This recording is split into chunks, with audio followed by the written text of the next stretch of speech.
Okay, now let's look at false appearance or appearance versus reality.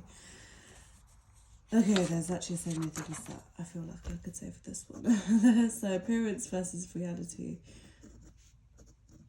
Huge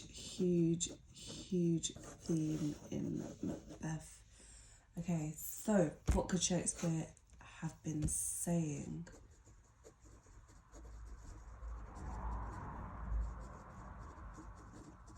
So, Shakespeare's message could be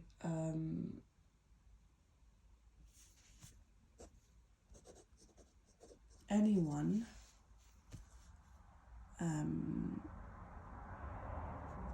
is capable of hiding who they are. Okay, and we see that with Malcolm, Macbeth, Lady Macbeth.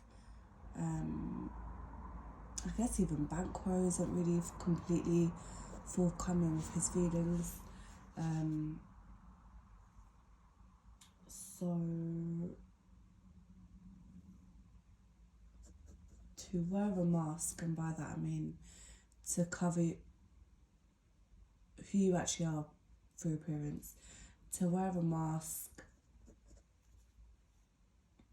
goes against God, and will be punished. I guess appearance is the idea of falsehood, reality is the idea of truth. So if you are going against truth, you're essentially going against God, and we see that in the play as well.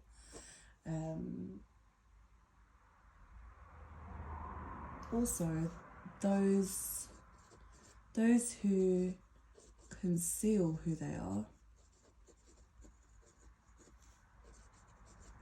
will eventually lose sight of who they are.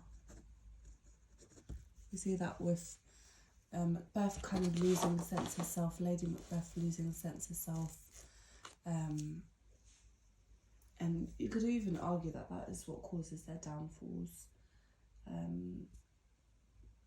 Okay, so now let's get into it a bit more. So I'm actually just gonna give different examples. So it starts off, let's start with the witches. They speak in equivocations.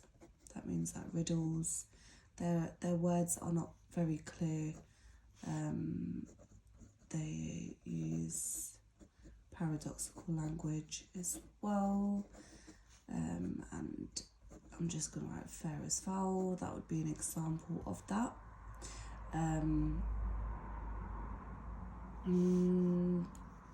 Linked to the witches, let's just speak about Hecate. So the witches go ahead and they say these prophecies to Macbeth and Banquo.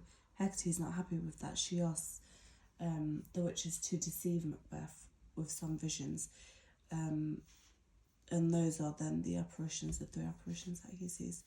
Hecate says the strength of their illusions, or their illusion, I think, illusion. The strength of their illusion shall draw him onto his confusion. It's a nice rhyming quote there for you so that you can remember it even better. Hecate also says security is mortal's chief enemy. This idea that when you feel safe, when you feel like you know what is going on, when you feel like you're living in a reality, I guess, that's your biggest enemy. You never know what is around the corner, and that's because anyone is capable of hiding who or what they really are. Okay, so that's Hecate. Going back now, I'm just going to go back to what Duncan says. Duncan, although he's very trusting, has this really nice quote where he says, "There's no art to find the mind's construction in the face." That means that there's no way to tell what is going on in a person's mind in their face, as in everyone appears to be one way, but actually inside there's something else going on. And Duncan, this theme of appearance versus reality, says this very early on in the play. Next, let's look at Lady Macbeth. She is the one who very strongly encourages Macbeth to hide who he really is and look like the innocent flower.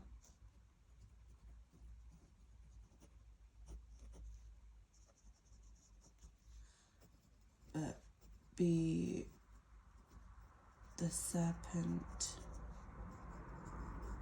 under it. I'm just going to write it like in full. Look like the innocent flower, but read the serpent under it. You've got there the allusion to Adam and Eve's story, and the serpent being the devil. Lady Macbeth is encouraging that sort of behaviour from Macbeth. She too, though, often conceals her reality from Macbeth. Okay, she only really reveals weak sort of feelings. So that's feelings of guilt, fear, when Macbeth is not on stage. As soon as he comes on stage, her appearance changes and she's back to being that strong woman. You could speak about gender roles here, and how she's actually subverting gender roles by being Macbeth's rock. Or, you know, actually, is she subverting that role, or is that actually what is expected of women, to be supporting your husband? You could say that for Lady Macbeth. Then of course you've got Macbeth, who especially towards the earlier parts of the plays is very deceptive. In Act 1, Scene 7, when he finally agrees to kill Duncan, he says face must hide what the false heart doth know. And that's when he agrees that actually I do need to cover up how I'm feeling, otherwise I won't get to where I need to get to. You've also got, and it's a very small example, but even the most noble, like Malcolm, will conceal their identity to test loyalty. So he tests Macduff by concealing what's really going on with him. His true virtuous reality is what he decides to conceal. Other motifs to do with this would be light and dark. Light and dark, often used to signify appearance versus reality. Also the idea of order and disorder. So like I said, the quote, fair is foul and foul is fair. Links to context, you could say